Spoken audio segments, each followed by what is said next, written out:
সম্পর্ক আছে, যার জিন্দেগির সাথে হাদিসের সুন্নতের সম্পর্ক আছে, ওই মানুষটা দুনিয়ার জমিনের মাধ্যমে শয়তানে তাকে ধোঁকা দিয়া দুনিয়ার জমিনের মাধ্যমে তাকে গুমরা করতে পারবে না। আমরা পথভ্রষ্ট হয়ে যাইতাছি, নামাজ পড়লে ভালো লাগে না। বন্ধুগণ, কিছুদিন নামাজ পড়ার পর আর মনটা চাই না নামাজ পড়ার জন্য।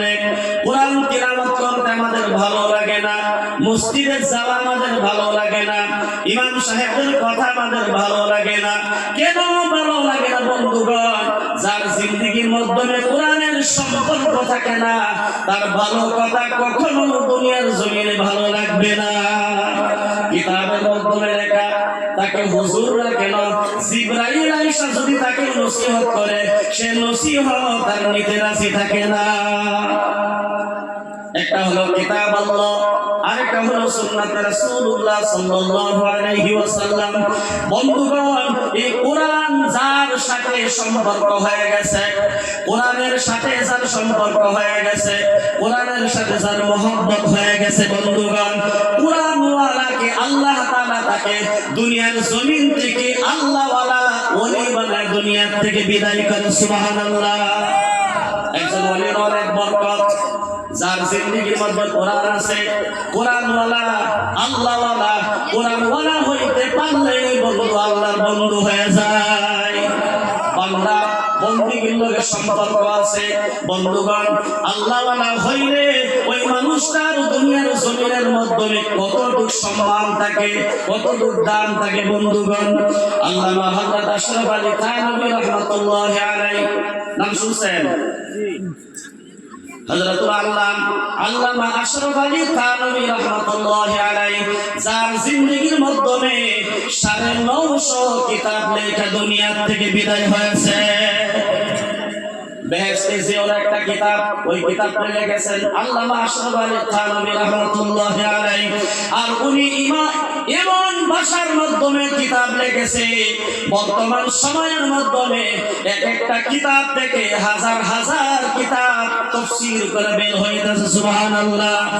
ওনার একজন খাদেম ছিল, খাদেম বলতেছেন, হে আল্লাহর ওলি শুনেন, আপনাকে আল্লাহ পাক অনেক ইলমের জ্ঞান দিয়েছে, আপনাকে আল্লাহ পাক বন্ধু বানায় দুনিয়ার মাধ্যমে পাঠাইছে।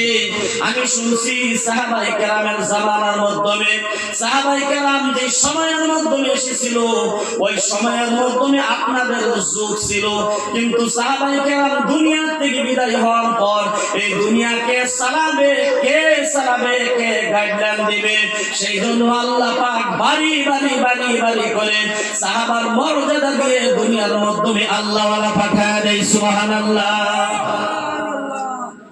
উনি বলতেছেন, একজন কবি বলেছিল, এক জামানা সুহবতে বা আউলিয়া, এক জামানা সুহবতে বা আউলিয়া, বেহতর সাদু সালে তাআত বেরিয়া।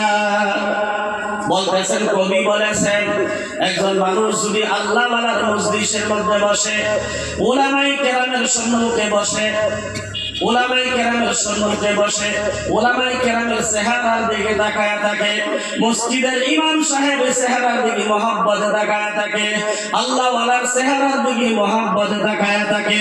কবি বলেছে, এক নজর যদি মহব্বতের নজর দিতে পারে, আল্লাহর নবী সাল্লাল্লাহু আলাইহি ওয়াসাল্লামের হাদিস থেকে কবি এই কথাটা বের করেছে, রিসার্চ করে, যদি আল্লাহ ওয়ালার নজরের দিকে নজর তাকায়া যদি একটু সময় খন্তেক সময় যদি বসতে পারে, আল্লাহ তাআলা তার আমলনামায় 100 বছর কবুল নফল ইবাদত বন্দেগীর সওয়াব দান করে। সুবহানাল্লাহ। জিজ্ঞাসা করলো, হে আল্লাহর ওলি, এই কথাটা, এই বাক্যটা, এই কথাটা কতটুকু সঠিক, কতটুকু বেঠিক? কাকে জিজ্ঞাসা করতেছে? খাদেম জিজ্ঞাসা করতেছে আল্লাহর ওলি আশরাফ আলী থানভী রাহমাতুল্লাহি আলাইহির কাছে। এমন একজন ব্যক্তির কাছে কথা জিজ্ঞাসা করেছে, আল্লাহ পাক যাকে দুনিয়ার মাধ্যমে ইলমের পার বানায় দুনিয়ার মাধ্যমে পাঠাইছে। সরদারুল ইলম যাকে বলা হয়তো, ইলমের খাদিম যাকে বলা হয়তো, মারুফি থানবী যাকে বলা হয়তো, অনেক লতা ওনাকে দিয়েছে বন্ধুগণ। আল্লামা আশরাফ আলী থানবী রাহমাতুল্লাহি আলাইহি বলতেছেন, খাদিম রে ওই কথাটা তোমার বিশ্বাস হয় না? বিশ্বাস হয় না? বলে হুজুর গো অনেক বিশ্বাস হয় আমার, কিন্তু আমার ঈমানটা আরো মজবুত হয়ে যাওয়ার কারণে, আমার ইয়াকিন আরো বিশ্বাসটা মজবুত হয়ে যাওয়ার কারণে আমি আপনার কাছে কথাটা রিসার্চ করার জন্য আমি আপনার কাছে আবার জিজ্ঞাসা করলাম, আপনি উত্তর দেন। আল্লামা আশরাফ আলী থানভী রাহমাতুল্লাহি আলাইহি বলতেছে, যে কবি এই শেখটা বলেছেন, এই শেখটা যদি আমি বলতাম, এই কবিটা যদি আমি বলতাম, তাহলে আমি বলতাম একজন ওলির মজলিসের মধ্যে প্রত্যেক সময় বসলে আল্লাহ তাআলা তার আমলনামায় 1 কোটি বছর নফল ইবাদত বندگির সওয়াব দেয়। সুবহানাল্লাহ। তাহলে এই ওলিটা পাইলো কোন জায়গা থেকে বলেন তো দেখি? কোরআনওয়ালা, আল্লাহওয়ালা আমার উস্তাদ মুহতারাম হযরতুল আল্লাম মাওলানা গোলাম মোহাম্মদ আল ওয়াসতানবী দাওয়াত বারাকাতুহুম, উনি একদিন আসরের নামাজের পরে মসজিদের মধ্যে বলেছিলেন, হে আমার তালিবে ইলম ছাত্র ভাইয়েরা শুনো, হে ছাত্র বাবাজিরা শুনো, আল্লাহ তাআলা কোরআন এমন একটি দামি সম্পদ বানাইছে, এমন একটি দামি সম্পদ বানাইছে, যে ব্যক্তি কোরআনের সাথে মহব্বত করে, পড়তে পারে না শুধু মহব্বত করে আর মনে মনে অনুভব করে, হারে এটা তো আল্লাহ তাআলার কোরআন, এই কোরআনের মাধ্যমে সব কিছু আছে। মানুষ কতদিন দুনিয়ার জমিনের মাধ্যমে বাঁচবে, কোরআনের বিশ্লেষণের মাধ্যমে রয়েছে। দুনিয়ার জিন্দেগি কতদিন থাকবে, কোরআনের মাধ্যমে রয়েছে। আল্লাহ তাআলা কিয়ামত পর্যন্ত যা কিছু দুনিয়ার জমিনের মাধ্যমে ঘটবে ভাইরা আমার, সব কিছু আল্লাহ তাআলা একটা একটা করে খুলে খুলে কোরআনের মাধ্যমে বলে দিয়েছে। এই মানুষটা শুধুমাত্র এইভাবে অনুভব করে, হারে এই কোরআনটা যদি পড়তে পারতাম, বুঝতে পারতাম, তাহলে আমার জীবনটা ধন্য হয়ে যাইত। তার মানে হলো আল্লাহ তাআলা বলছে এটা হলো শ্রেষ্ঠ কালাম, খায়রুল কালামি কালামুল্লাহ। আল্লাহ নবী সাল্লাল্লাহু আলাইহি ওয়াসাল্লাম বলেন, মানুষে আল্লাহকে কোনোদিন দেখে নাই, দেখার ক্ষমতাও মানুষের নাই। আল্লাহ তাআলা তার চোখের মাধ্যমে এই পাওয়ার দেয় নাই যে এই পাওয়ারে আল্লাহর পাওয়ার দেখা যাবে, আল্লাহর সাথে দিদার করা যাবে। আল্লাহ সিস্টেমও বানাই নাই আল্লাহর সাথে দিদার করা, ফেস টু ফেস আল্লাহকে দুনিয়ার মাধ্যমে দেখার জন্য। বন্ধুগণ, কিন্তু আল্লাহ তাআলা ওই দুনিয়ার মাধ্যমে নবীর মাধ্যম দিয়া একটা মুজিজা দিয়েছেন, পবিত্র কোরআন। আল্লাহ তাআলা বলেন, হাবিবরে আপনার উম্মতকে আপনি শোনায়া দেন, জানায়া দেন, আপনার উম্মত যদি চায় আমি আল্লাহর সাথে কথা বলার জন্য যদি চায়, তাহলে তাদেরকে বলবেন তারা যেন কোরআনে কারীম বেশি বেশি তিলাওয়াত করে। তার মানে হলো যে ব্যক্তি কোরআন তিলাওয়াত করে সে আর সরাসরি আল্লাহর সাথে কথা বলে। সুবহানাল্লাহ। হাদিসের মাধ্যমে আছে, বিশ্ব নবী সাল্লাল্লাহু আলাইহি ওয়াসাল্লাম বলেছেন, কোন মানুষের যদি কোরআনে কারীম নিয়ে বসে আর ওই কোরআনটা যদি তিলাওয়াত করে, ধ্যান দিয়া তিলাওয়াত করে, হারে কত সুন্দর কালাম, আল্লাহ তাআলার কালাম, আল্লাহ তাআলার কুদরতি সিনা থেকে আসা কালাম, লওহে মাহফুজ থেকে আসা কালাম। ওই কালাম তো গারে সূরের মাধ্যমে নাযিল হয়েছে, গারে হেরার মাধ্যমে কালাম নাযিল হওয়া কালাম, যার জন্য আল্লাহ পাক কুল কায়নাত সৃষ্টি করেছে। বিশ্ব নবী মুহাম্মদুর রাসূলুল্লাহ সাল্লাল্লাহু আলাইহি ওয়াসাল্লামের উপরে নাযিল হওয়া কালাম। আরে আফসোস করে যখন কোরআন তিলাওয়াত করে, আল্লাহ বলে, বান্দা তুই কথা বলিস না কোরআনের বাহিরে। তার কারণ হলো তুই যে কোরআন তিলাওয়াত করতেছ, এই কোরআন তিলাওয়াত আমি আল্লাহ নিজে তোর তিলাওয়াত শুনতেছি। সুবহানাল্লাহ। আমার বন্ধুগণ, কোরআনের এক মুজিজা বহুত বড়, সেই জন্য আল্লাহর নবী বলেছেন, দুইটা জিনিস তোমাদের সম্মুখে আমি রেখে গেছি। কয়টা জিনিস? দুইটা জিনিস। একটা হলো কোরআনে কারীম। বন্ধুগণ, কোরআনের ব্যাখ্যা, কোরআনের বর্ণনা, কোরআনের ফজিলত কত শুনবেন আর মৌলানা সাহেবরা কত বলবে। কিয়ামত হয়ে যাবে, সাগরের পানি শেষ হয়ে যাবে, দুনিয়ার জমিনের মাধ্যমে যা কিছু গাছ তরুলতা আছে সব কিছু কলম আকারে শেষ হয়ে যাবে, কিন্তু কোরআনের প্রশংসা করে শেষ হবে না। আল্লাহ নবী সাল্লাল্লাহু আলাইহি ওয়াসাল্লাম বলেন, খায়রুল কালামি কালামুল্লাহ। পবিত্র কোরআনে কারীম বহুত বড় কিতাব আমার বন্ধুগণ। আল্লাহ তাআলা কোরআনে কারীমের মাধ্যমে বলেছেন, একটু অনুবাদ করেন এই কোরআনটা কত দামি সম্পদ, কত বড় সম্পদ বন্ধুগণ। আল্লাহ তাআলা সূরা হাশরের মাধ্যমে বলেছেন, লাউ আনজালনা হাযাল কুরআনা আলা জাবালিন লারাআইতাহু খাশিআম মুতাসাদ্দিআম মিন খাশিয়াতিল্লাহ। আল্লাহ তাআলা সর্বপ্রথম এই কোরআনকে পাহাড়ের উপরে নাজিল করার সিদ্ধান্ত নিয়েছিলেন। কোথায়? বিশাল বড় বড় পাহাড় আমরা জমিনের উপরে দেখতে পাইতেছি বন্ধুগণ। আল্লাহ তাআলা সর্বপ্রথম কোরআনে কারীম সিদ্ধান্ত নিয়েছিলেন যে পাহাড়ের উপরে নাজিল করবে। লাউ আনজালনা হাযাল কুরআনা আলা জাবাল লারাআইতাহু খাশিআন মুতাসাদ্দিআন মিন খাশিয়াতিল্লাহ।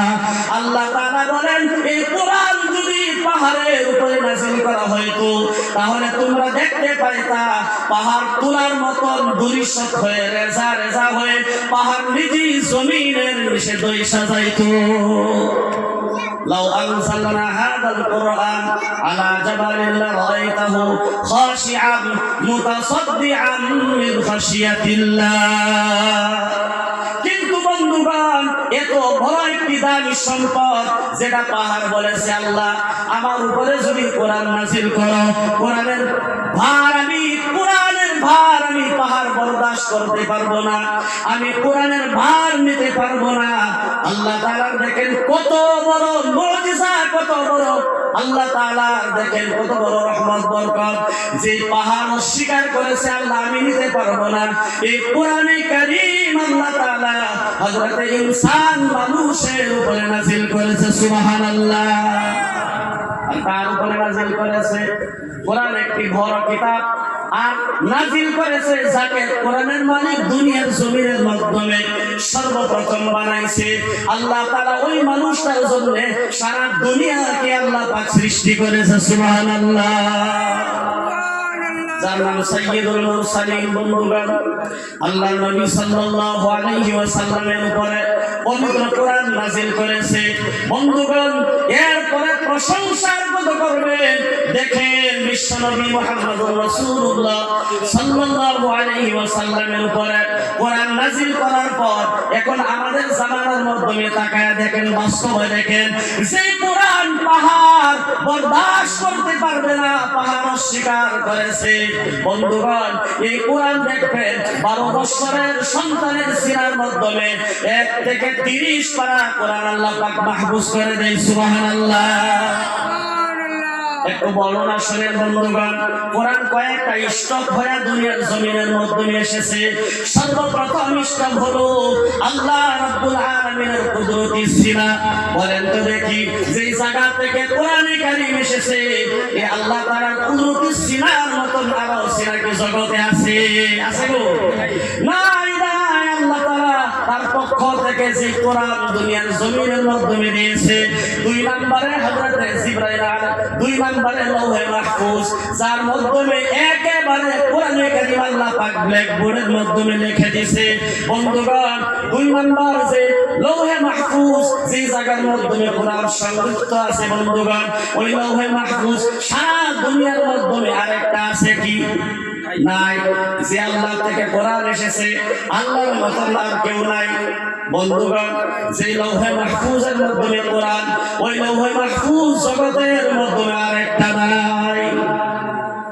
কোরআন যত বড় সম্পদ, অত বড় বড় জায়গা হয়ে দুনিয়ার জমিনের মাধ্যমে এসেছে। এরপরে হযরত জিবরাইল আলাইহিস সালাম সমস্ত ফেরেশতাদের সরদার বানায় দিয়েছে আল্লাহ পাক। ওই জিবরাইল ফেরেশতা বড় ফেরেশতার মতন আর একটা ফেরেশতা নাই, যিনি নবীর উপরে কোরআন নাযিল করেছে। আল্লাহ তাআলা খাতামুন নবিয়্যিন লা নাবিয়্যা বা'দি, সর্বশেষ নবী, সমস্ত পয়গম্বরদের, সমস্ত নবীদের সরদার বানায়া, সমস্ত নবীদের ইমাম বানায়া দুনিয়ার মধ্যে পাঠাইছে, শেষ নবী বানায়া। বন্ধুগণ, ওই নবীর মতন আরেকটা নবী আরো আছে কি? নাই নাই। দেখেন কোরআন কত বড় বড় জায়গা হয়ে এসেছে। গারে হেরা সর্বপ্রথম যে জায়গার মধ্যে কোরআন নাযিল হয়েছে, ইকরা বিসমি রাব্বিকাল্লাযী খালাক, খালাকাল ইনসানা মিন আলাক, ইকরা ওয়া রাব্বুকাল আকরামুল্লাযী আল্লামা বিল কলম, আল্লামাল ইনসানা মা লাম ইয়ালাম। তাহলে বোঝা গেল আল্লাহ পাকের সিনা থেকে এসেছে কোরআন। ওই সিনার মতন সিনা নাই, লৌহে মাহফুজের মতন আরেকটা নাই, জিবরাইল আর দ্বিতীয়টা নাই, গারে হেরা সারা দুনিয়ার মধ্যে আরেকটা নাই। আছে? নাই নাই। কিন্তু আল্লাহ তাআলা বলেন গারে হেরা আরেকটা দুনিয়ার জমিনের মাধ্যমে নাই। এরপরে হলো দুনিয়ার জমিনের মাধ্যমে সর্বশ্রেষ্ঠ সিনা হলো ওই সিনা, যেই সিনার মাধ্যমে কোরআনে কারিম আছে। দেখবেন সুবহানি মাকতবের মাধ্যমে ছোট্ট ছোট্ট বাচ্চারা কোরআন তিলাওয়াত করে, কত সুন্দর লাগে। দেখেন সুবহানি মাকতব আছে না? সকালবেলা গিয়ে দেখবেন কত সুন্দর করে করে কোরআন তিলাওয়াত করে। আমরা যখন রাত্রে বিছানার মধ্যে ঘুমায়া যাই, সকালবেলা ঘুম থেকে উঠে কেউ নামাজ পড়ে, কেউ নামাজ পড়ে না। ব্রাশ নিয়ে কলগেট নিয়ে আমরা রেডি হয়ে দাঁত মাইছে, আবার মুখ ধরে আমরা সকালে নাস্তা তালাশ করি না গো। বাড়ির নাস্তা হয়েছে নাকি, না হইলে হোটেলের মধ্যে রওনা করে। কিন্তু মাদ্রাসার তালিবে ইলমরা সকালবেলা ঘুম থেকে উঠে কোনদিন বাড়ি থেকে চা খেয়ে মাদ্রাসার মধ্যে যায়নি। যাইব কেউ? সন্তান যায়? আচ্ছা, বেশি সংখ্যা ঘুম থেকে উঠে মুখ ধয় আর সুবহানি মাকতবের মধ্যে রওনা। ঠিক আছে?